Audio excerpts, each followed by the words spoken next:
Сәлеметсіздер ме? Қазақ тілі пәні 3-ші сынып. Бүгінгі тақырып уақыт әлеміне саяхат, түбір мен қосымшаның жазылуы. Оқушылар, көңіл күйіміз қалай? Сабаққа дайынбыз ба? Ендеше бүгінгі сабағымызды мына өлең шумақтарымен бастайық. Қол алысып қане біз, достасайық бәріміз. Айтарым бар сендерге тез отырып, қандай жақсы бір тұру. Достарыммен бір жүру, қандай жақсы дос болу. Оқушылар, үйге қандай тапсырма бердім? Дұрыс айтасыңдар, үйге ағаштар туралы қызықты мәлімет іздестіріп келуге берген болатынмын. Қазір сендерге сандар жазылған күлегештер таратып беремін. Сол күлегештегі сандардың реті бойынша үй тапсырмаларын айтып шығасыңдар. Жарайсыңдар, енді бәріміз бір-бірімізді отшашу әдісі арқылы бағалайық. Оқушылар, біз өткен сабақта түбірлес сөздермен танысқан болатынбыз, ал бүгін біз түбір мен қосымшаның жазылуымен танысатын боламыз. Осы тақырыпқа байланысты тапсырмалар орындаймыз. Ал енді оқулықтың 86-шы бетіндегі 30-шы жаттауға назар аударайық. Мәтінді тыңдаймыз. Жоғалтып алған күн. Бірде Витяның ағасына досы келеді. Ол бір күрсініп алып, малақайын лақтырып жіберіп, бір күнімді жоғалтып алдым, дейді. Досы кеткеннен кейін Витя ағасынан, күнді жоғалтып алу мүмкін бе? Олар бір-бірінен аумайды ғой, деп таңданады. Уақыт мөлшеріне қарай күндердің бәрі бірдей, бірақ олар бір-бірінен жасалған істер және тындырылған әрекетке байланысты ерекшеленеді, деп жауап беріп отырып, ағасы әрі қарай жалғастырады. Адам баласының пайдалы іс жасамаған немесе көп білуге қажетті ешқандай әрекеттенбеген күні болса, онда ол бос өткен, жоғалып, жоқ санатында есептелетін күн деп аталады. Сол күннен бастап Витя ұйықтар алдында бұл күні жасаған істер, білмеген мағлұматтары жайында үнемі айтып отырады. Сол әңгіменің соңында бұл күнім босқа кеткен жоқ па? Мен оны жоғалтып алған жоқпын ба? Деп сұрайтын болды.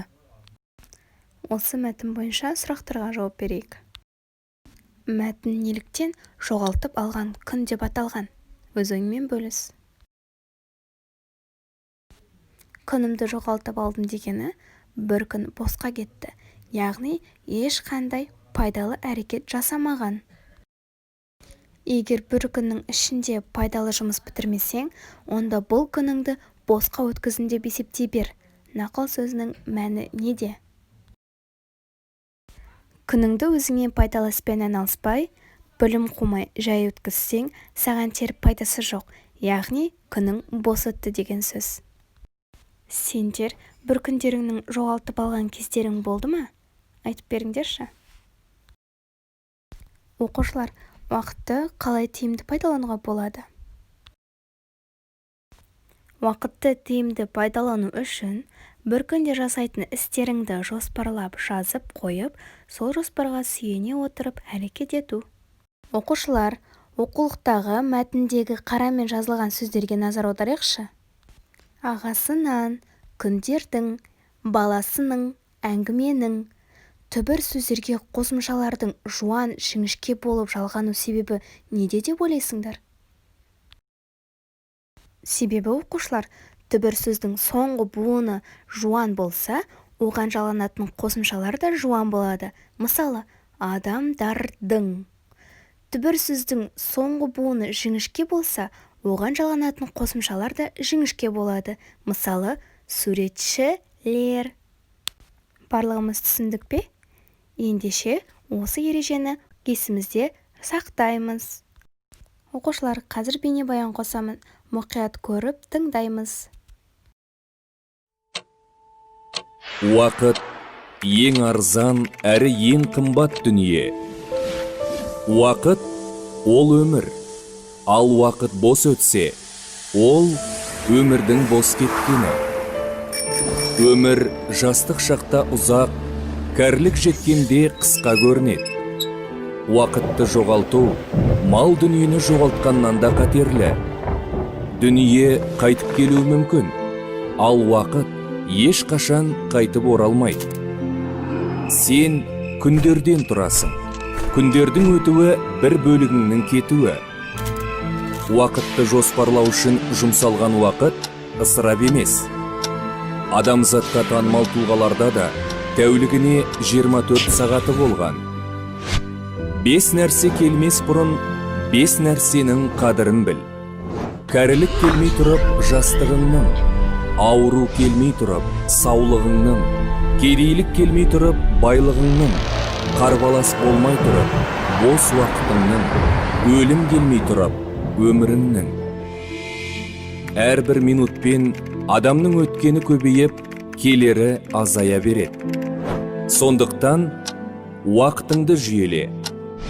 Айлық, күндік жоспар құрып дағдылан. Уақытын тиімді жұмсайтындарға жақын бол. Ата-анаңды жиі қуант. Балаларыңды ойнатуға уақыт бөл. Білім ізденуге көңіл бөл.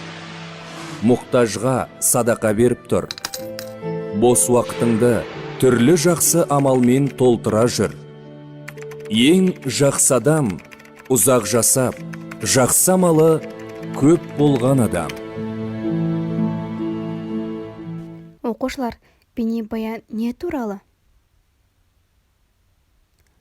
Уақыттың қадірі неде? Не себепті уақытты тиімді пайдалану керек деп ойлайсыңдар? Уақытты қалай тиімді пайдалануға болады?